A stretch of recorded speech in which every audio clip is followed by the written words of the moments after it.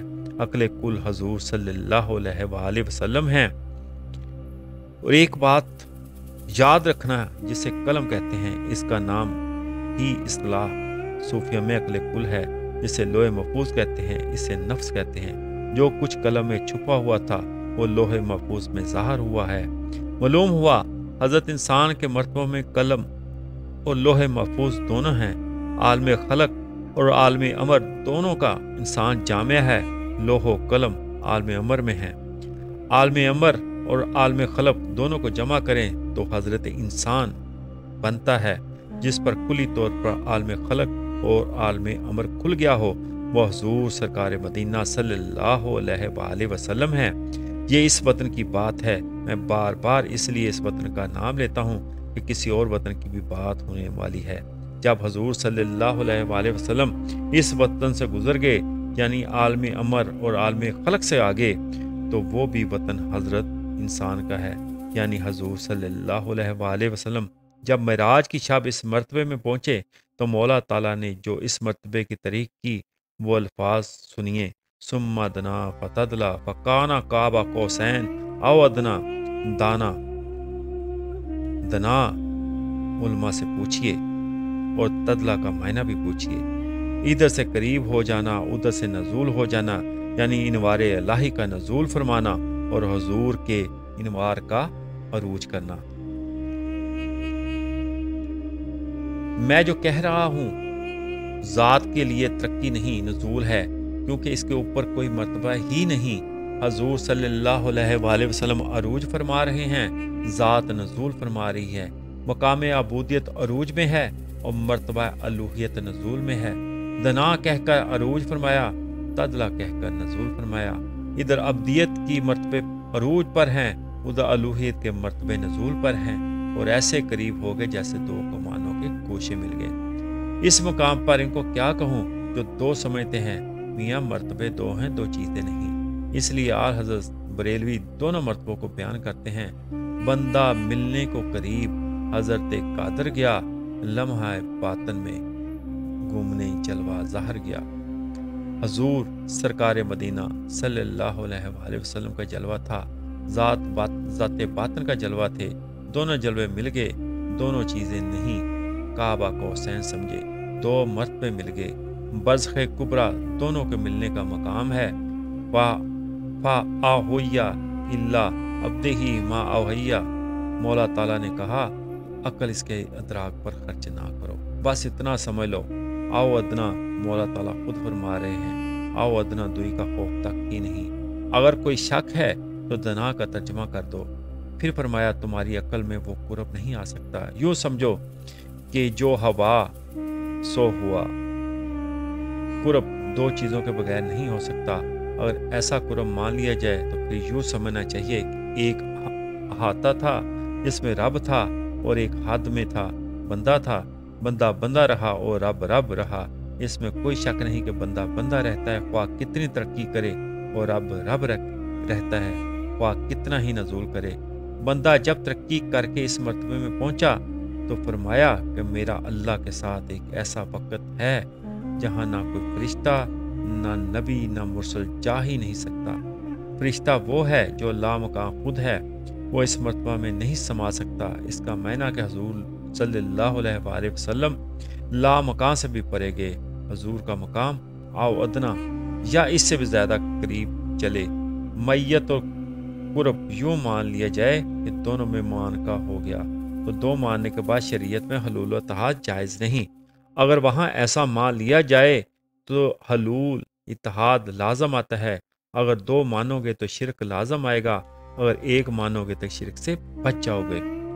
میاں اگر میں کہوں تو آپ کی سمجھ میں آ سکتا ہے ایک دو چیزوں کا آپس میں قرب، اور ایک پانی اور برف کا قرب۔ پانی اور برف دونوں کا آپس میں قرب ہے، مگر چیزیں دو نہیں۔ اسی طرح یہاں قرب تو ہے لیکن دو نہیں۔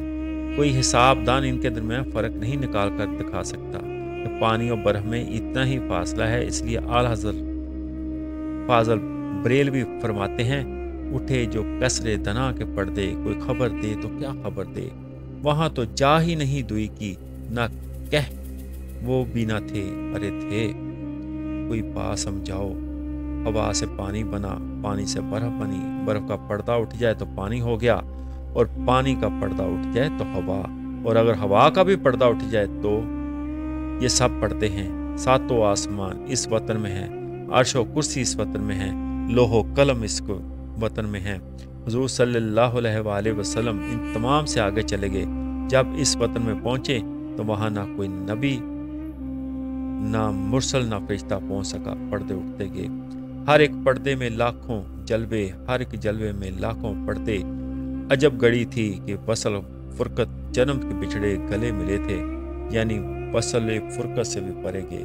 وصال اور فرقت دوئی چاہتے ہیں، یہ عالم فرق ہے، اور کسی عالم سے بچھڑ کر یہ عالم پیدا ہوا، مرتبہ جمع سے بچھڑ کر یہ عالم فرق میں پیدا ہوا، اور جب یہ فرق دور ہوا اور اپنے وطن مرتبہ جمع میں گیا تو پھر عجب گھڑی تھی کہ وصل و فرقت جنم کے بچھڑے گلے ملے تھے، جہاں سے نکلے تھے وہیں جا ملے۔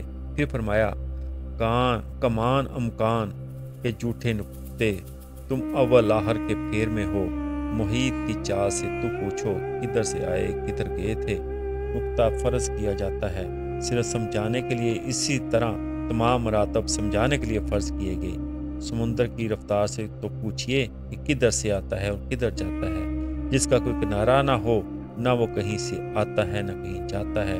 مراج کو بھی یوں ہی سمجھ لو، نہ کہیں گئے نہ آئے۔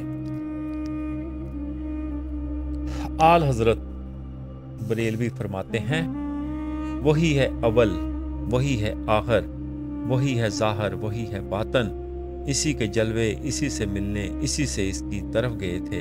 نہ اول دوئی ہے نہ آخر دوئی، نہ ظاہر دوئی ہے نہ باطن دوئی، بس وہی وہی۔ پھر فرمایا، اٹھے جو کسرے دنا کے پردے، کوئی خبر دے تو کیا خبر دے، وہاں تو جا ہی نہیں دوئی کی، نہ کہ وہ بھی نہ تھے، ارے تھے حضور صلی اللہ علیہ وآلہ وسلم تو تھے، مگر دوئی نہ تھی، نہ اس مرتبے میں دوئی تھی نہ اس مرتبے میں دوئی تھی۔ یہ سب کچھ سمجھانے کے لیے کیا گیا، نہ یہاں دوئی ہے نہ وہاں دوئی ہے۔ حضور صلی اللہ علیہ وسلم ہیں۔ اگر آپ انجینئرنگ کالج کے فارغ ہیں، بندوں کی ملازمت مل گئی، ایک ادارہ ہے جس نے دستخط کر کے ثابت کر دیا کہ یہ انجینئرنگ کا کام پاس ہے، جس ادارے میں جائے اس کا انجینئرنگ کا کام پاس مانا جائے۔ جس ادارے میں گیا اس نے کچھ نہیں پوچھا کہ کون سی کتابیں پڑھی، استاد کون سے تھے، بلکہ صرف سند دیکھی اور مان لیا کہ اس کالج کا فارغ ہے۔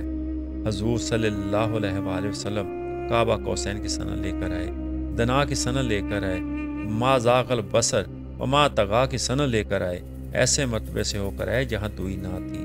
اور فرمایا، اے محبوب تو چل اپنی مسند پر بیٹھ جا، ہم سند دے کر جبریل کو بھیج رہے ہیں۔ سند لانے والا جبریل، دینے والا خدا، مقامات پرکھنے والے یہ لوگ، عجب مقام ہے، یعنی سب سندیں تو آ گئی۔ اب اس کے بعد حضور صلی اللہ علیہ وسلم کہ کس مرتبے میں شبہ کرنے کا کوئی سوال پیدا ہوتا ہے۔ حضور صلی اللہ علیہ وآلہ وسلم جس مرتبے میں گزرے، آخر اس کو دیکھتے ہوئے گزرے، مکان سے گزرے لام تو دیکھتے ہوئے، لا مکان سے گزرے تو دیکھتے ہوئے، عالم جسام سے گزرے تو دیکھتے ہوئے، عالم مثال سے گزرے تو دیکھتے ہوئے گزرے، اور پھر خدا نے سند بھیجی کہ میرا محبوب نے یہ تمام مقامات دیکھے ہیں، اور میرے محبوب نے مجھے بھی دیکھا ہے، اور مجھے دیکھتے وقت آنکھ تک نیچی نہ ہوئی۔ خدا نے تو سند دے دی، مگر ہم مناظرے کر رہے ہیں۔ حضور صلی اللہ علیہ وسلم کو فلاں بات کا علم تھا اور فلاں کا نہیں، سند تو خدا نے دے دی، امتحان ہم لے رہے ہیں۔ تمام سندیں آ گئی ہیں۔ وما ینطقو عن الہویٰ ثم دنا فتدلی فقاب قوسین او ادنیٰ ما زاغ البصر وما طغیٰ۔ اس وطن سے گزر کر اس وطن میں گئے جس کو ایان ثابتہ کہتے ہیں، حقیقت محمدیہ صلی اللہ علیہ وآلہ وسلم کرتے ہیں، یعنی اپنے مرتبے میں گئے اور اسی کو دیکھا۔ اللہ پاک ہمیں حضرت انسان کا بہت ہی مزیدار سبجیکٹ ہم سب کے لیے بہت اہم ہے، کیونکہ جتنے بھی مراتب ہیں یہ حضرت انسان اس کا جامعہ ہے، روح مثال جسم کا جامعہ ہے۔ اللہ پاک ہمیں اسے سمجھنے کی دل سے، کیونکہ یہ عقل میں سمجھ نہیں آتا، مد اللہ ہمیں حضور آقا دو جہاں صلی اللہ علیہ وآلہ وسلم کا عشق عطا فرمائے، درد دل عطا فرمائے۔ آمین آمین آمین۔ وما علینا الا البلاغ۔